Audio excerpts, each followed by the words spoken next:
Our last speaker today is Darin Barney, who's head of the Research Chair in Technology and Citizenship in the Department of Art, History and Communication Studies, where he works on the philosophy of technology, media and communication theory, and media and democracy.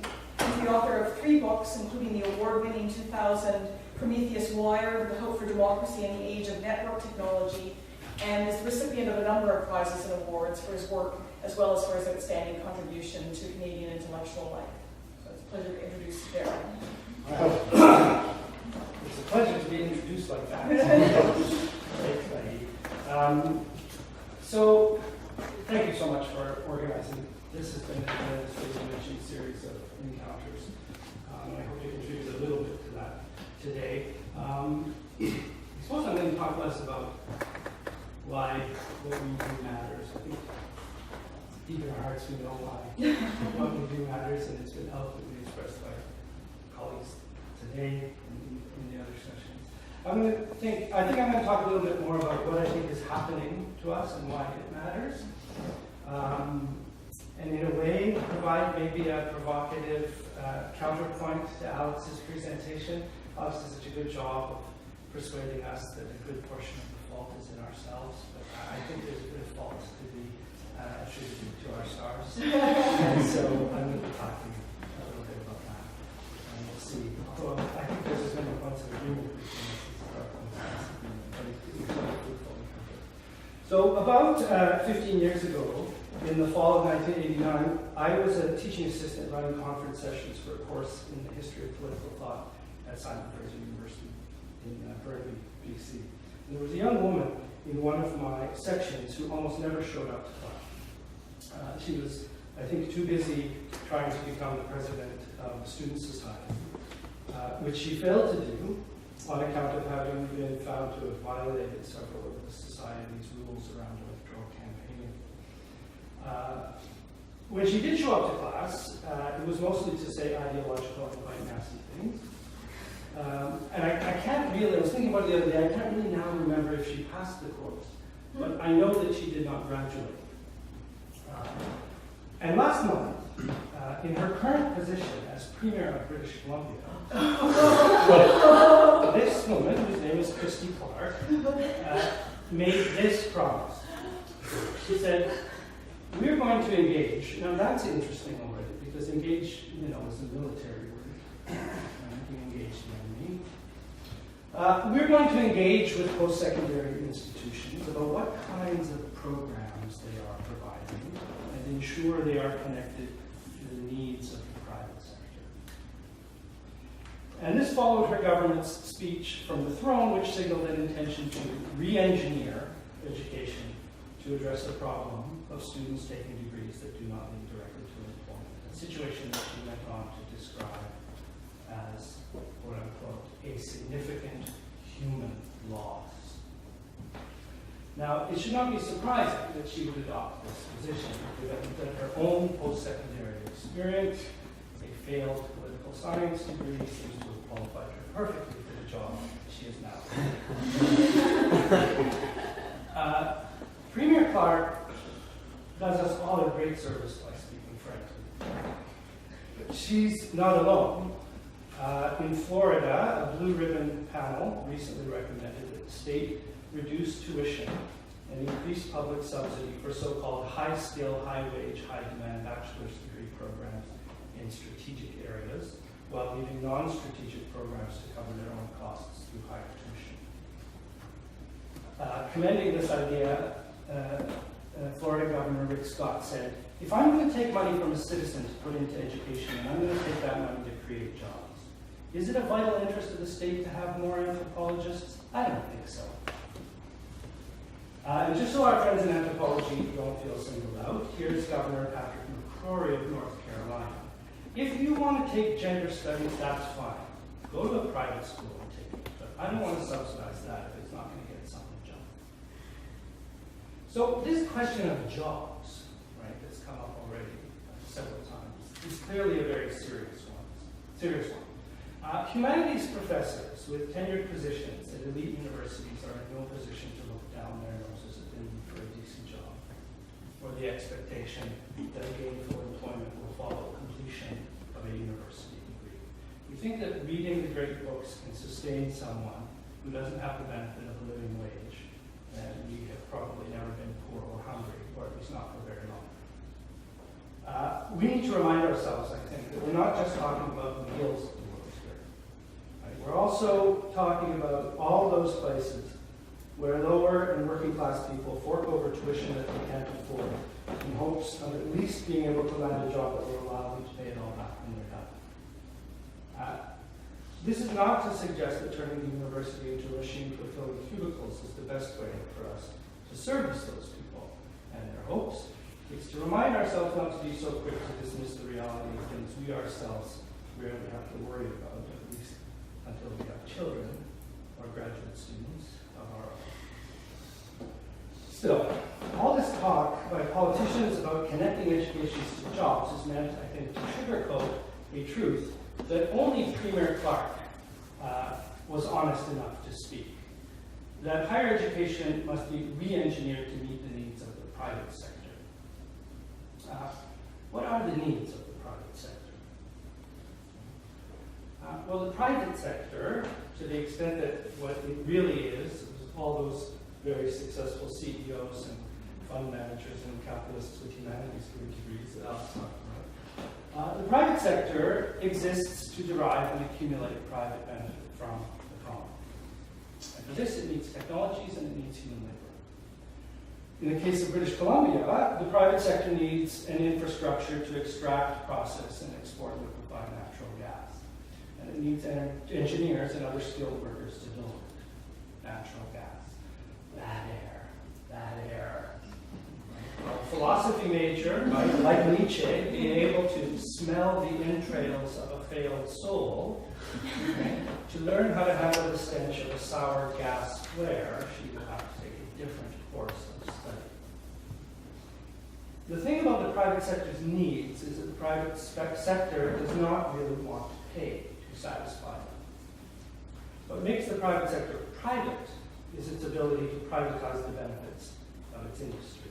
But when it comes to the costs of this industry, the cost of developing its technologies and preparing and sustaining its laborers, the private sector would prefer to externalize these to the greatest extent possible, just as it does with the costs of other sorts of infrastructure.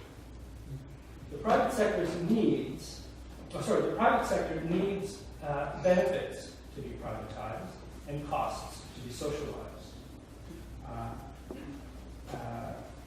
In this context, in the form of publicly financed education and training, or, if not socialized, then borne by individuals themselves in the form of student debt or foregone possibilities.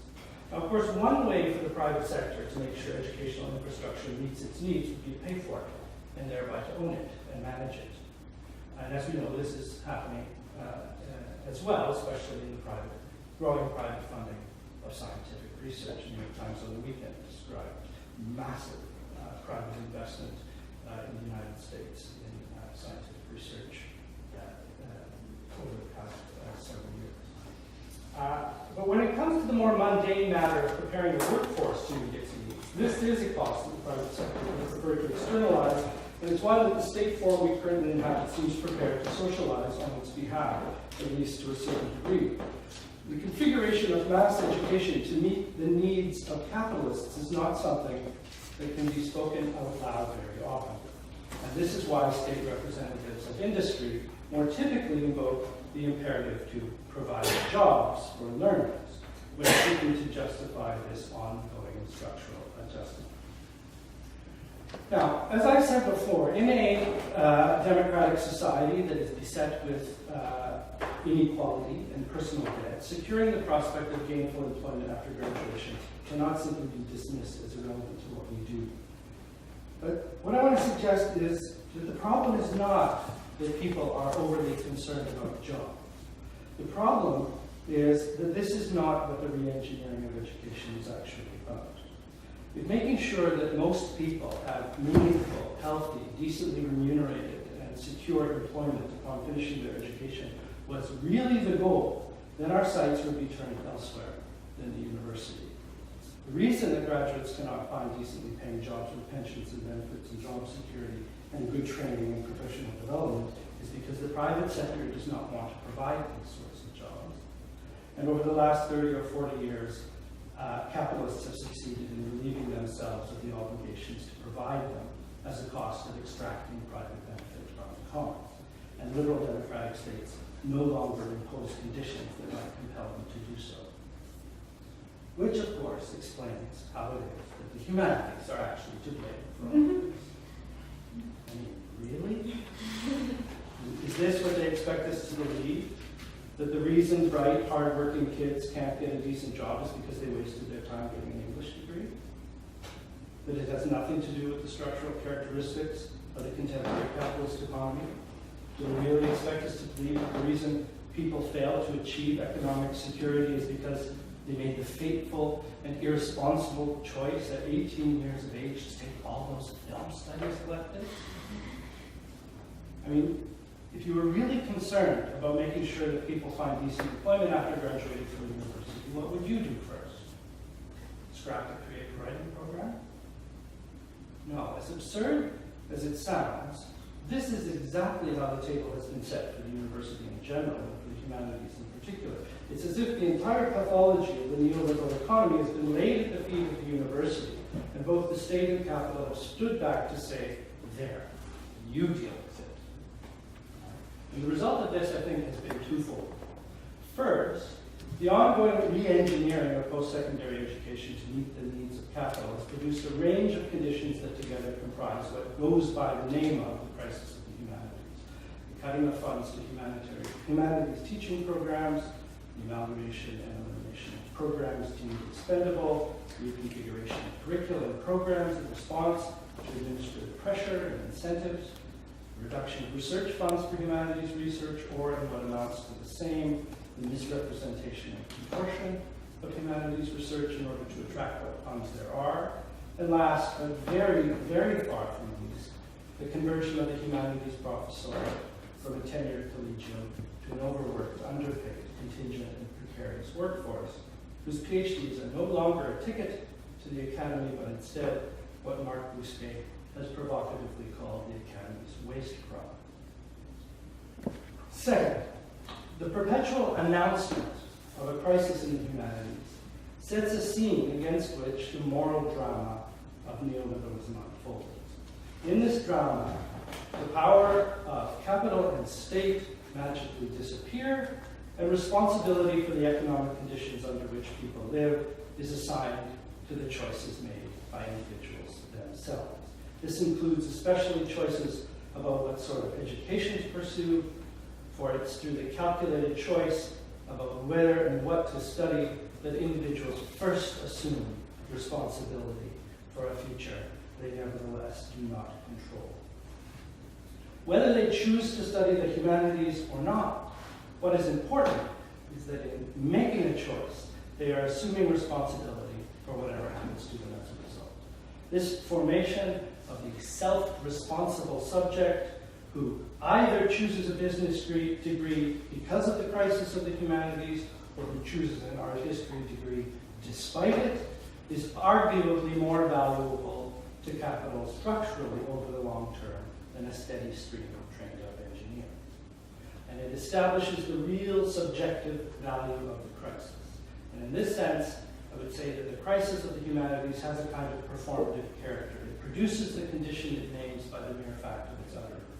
This suggests that if it was not already a crisis in the humanities, someone would have to invent it.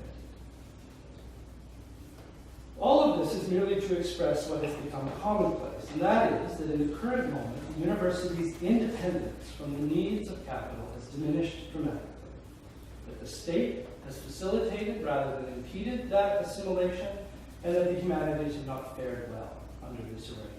We are thus living an example of what critics of neoliberalism have long described as the extension of the economic logic of capitalism into spheres of life that had previously been at least somewhat distanced from that logic. Now, that at least somewhat in that sentence matters, because as Susan Morton in her presentation at this table reminded us, the university and the humanities have never been entirely free of service to ruling interests. and have always been bound up in hegemonic projects of one kind or another, even as those who practice them have sometimes tried and succeeded in doing scholarship otherwise. It's something like this that places us now in what political theorist Wendy Brown has described as the melancholic position of mourning something which we never really loved in the first place.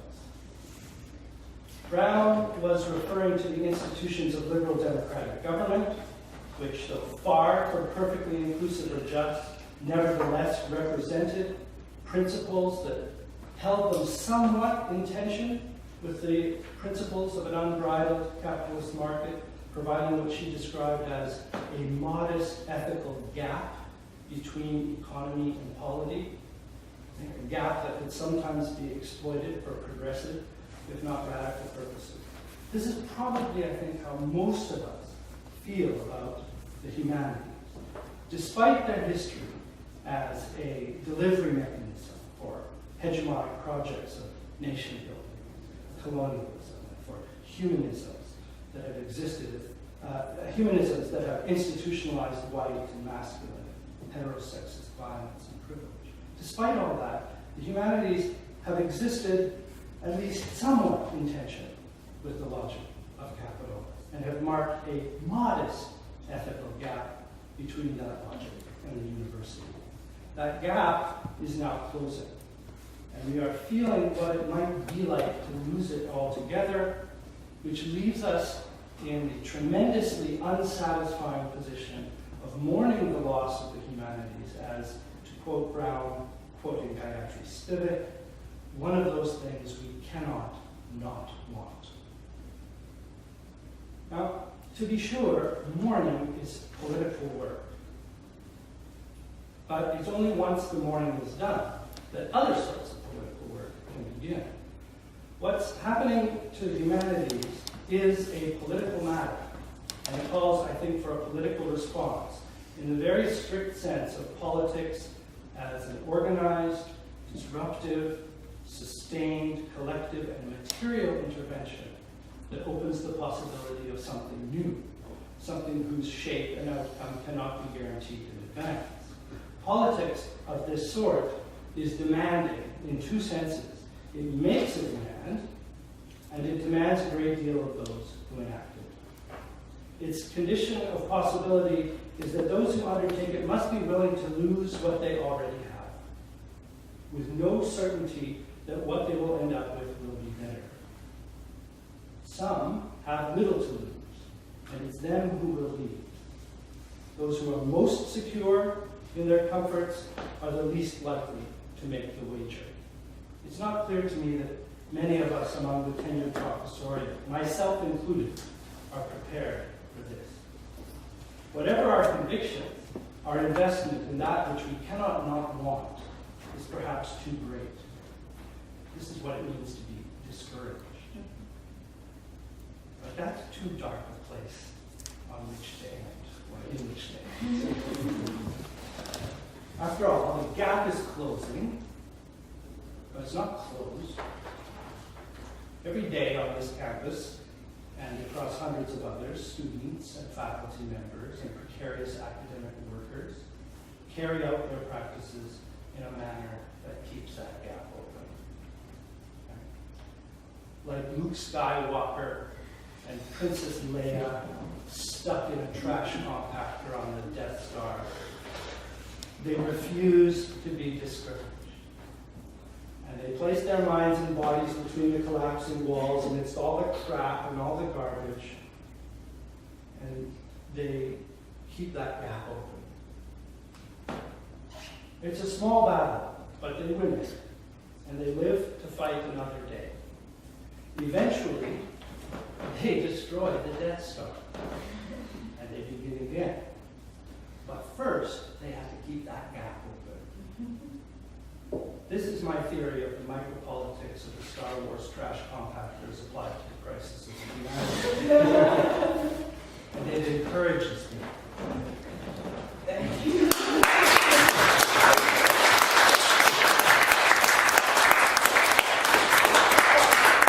This is such a perfect image. I was just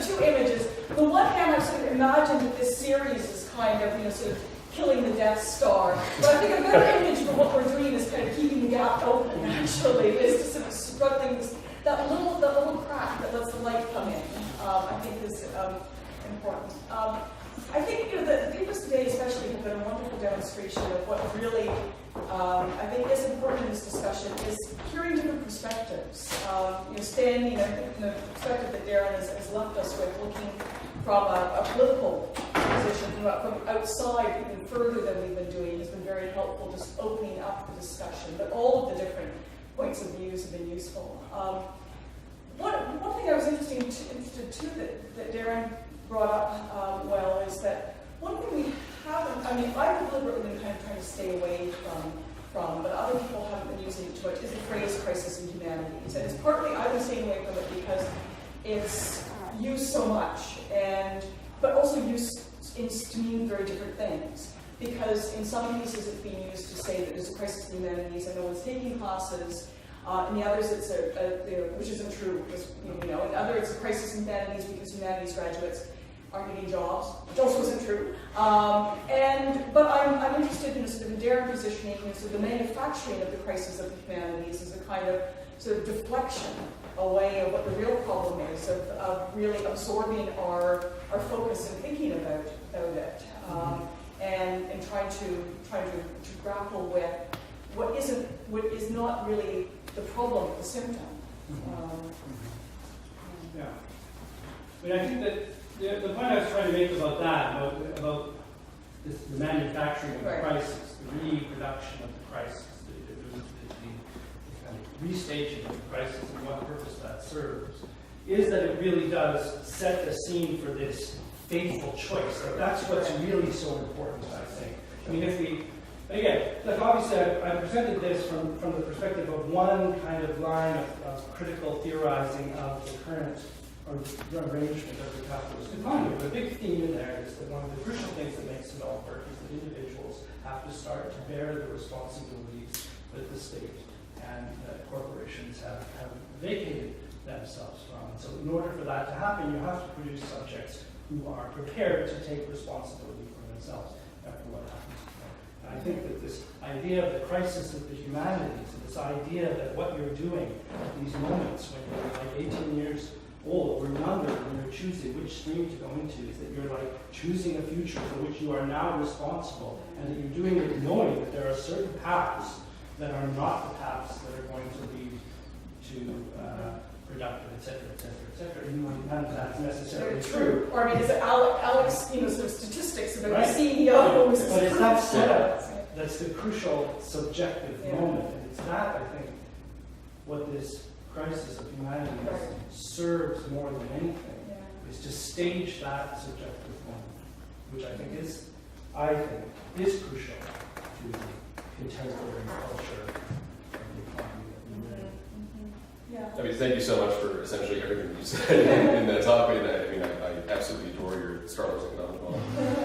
The corollary of this, it's a crisis that's happening younger and younger and younger. You see this among our American students all the time, where they're forced to choose between AP humanities things like English literature and composition, or AP science and the applied sciences. And even as early as grade 10, they have to make a choice. Well, am I superficially going to have a job and do a science degree or a professional degree, or am I going to go elsewhere? And we see this with our students all the time. The first year student who is going to med school, it's like an absolute fait accompli already. And they're moving along with this. So it is, in some ways, I wonder if what you're describing is just the problem in the education system. In a way, yeah. As I say, there is a kind of a stars problem. I think It's how we learn and how we prepare ourselves for the economy. What's interesting is we have a very, I didn't help at all here in coming up with an adequate response to that. Part of the problem is that you reproduce, in a way, you reproduce the problem with the two stock responses that we have, which is, oh no, it's not true. This is really great place to come and get trained up to get a job, which confirms that that's the calculation they should be making, or that that's something they should be thinking about. Or we say, well, that doesn't matter. That's not what education is all about. It is to confirm that we're lunatics. So it's a tough fight, discursively, ideologically. Well, it's also a problem with the rhetoric of crisis itself. I mean, if you Yeah. tell people something enough, they're eventually going to believe it, then we're going to start thinking ourselves into this rut that we are in fact in a crisis. And then, yet again, that was kind of one of my hobby courses, is we think we're special. And if we think this is the first sign that humanities is underfunded or underappreciated in either the society or the university, then we're sort of mistaken. I mean, I guess my question, what's the alternative model, right? Because a lot of what I talked about was based off the experience of entrepreneurship, which is very different from the experience of climbing the corporate ladder in the private sector. So, are we envisioning something in which corporations invest in humanities as they do in sciences, or you're talking about a model in which people are prepared for a career path at a young age and it's provided by subsidized corporate incentives, or is it something completely different, or do we? Yeah, I don't know. Part of what I was trying to say is that one of the things that I think often stops us from acting, right, is that the acceptance that we need a convincing model before we begin, right? I think we need to begin. That is to say, we need to begin taking these micro moments, which I think happen, I think probably every single person in this room, lots of people not in this room, who are doing not doing the kinds of things where they're trying to keep alive some version of the humanities that never existed, it's fantasized about, but who are engaging in their humanities practice in the world that exists today with new media, new technologies, new questions, new perspectives, new subjectivities, new books, meeting new people, etc., etc. Everywhere, that is a kind of micro-politics of keeping the gap open that's going. What I think we're missing is a kind of organizational political effort that kind of draws on the convictions that produce all those little gap bracing practices to kind of begin to say, we're not going to do it this way. We're not going to accept this anymore. We're not going to make those choices that are before. So we're going to start making different choices. I don't know what the alternative model is, but I know that the demand for a well worked out alternative model whose repercussions are all set out in advance is precisely what it's not. Right. But aren't you placing an additional burden on the individual? I mean, ultimately you're saying you have to respond, the only way you can respond by an individual response.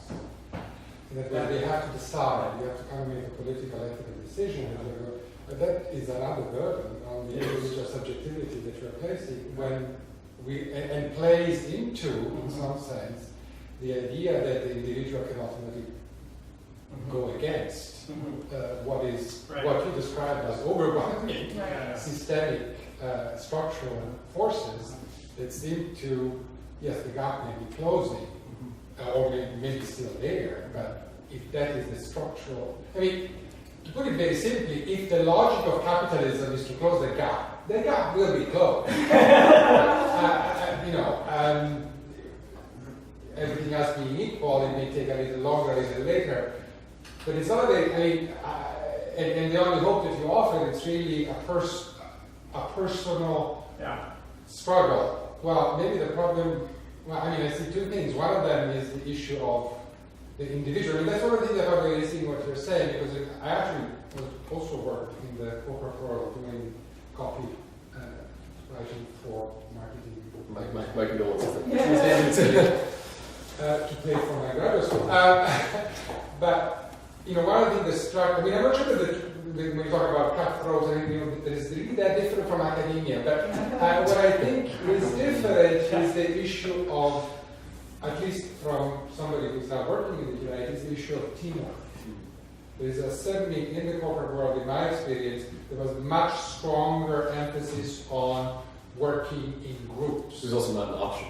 It's just not optional. This is the way it works. You learn very well that immediately that you have to function within a team and that you bring a certain skill to the team, but it has to be negotiated as we look at, which is something that perhaps we don't do enough, again, because of the issue of the individual.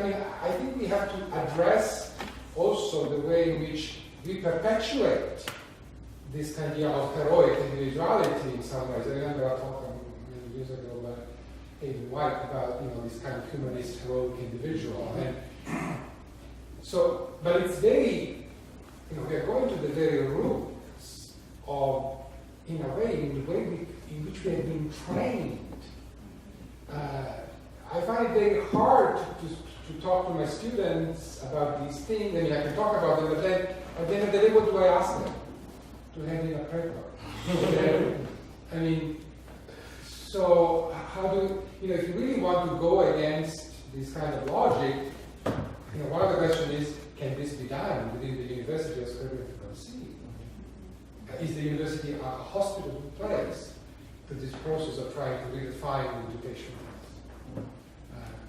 I don't know. I think I have a lot of questions. By the way, all of you are going to be recruited to come and talk to when the liberal arts program. I have your names. If the university isn't, where is? Well, that's the very important That's, question. yeah, that's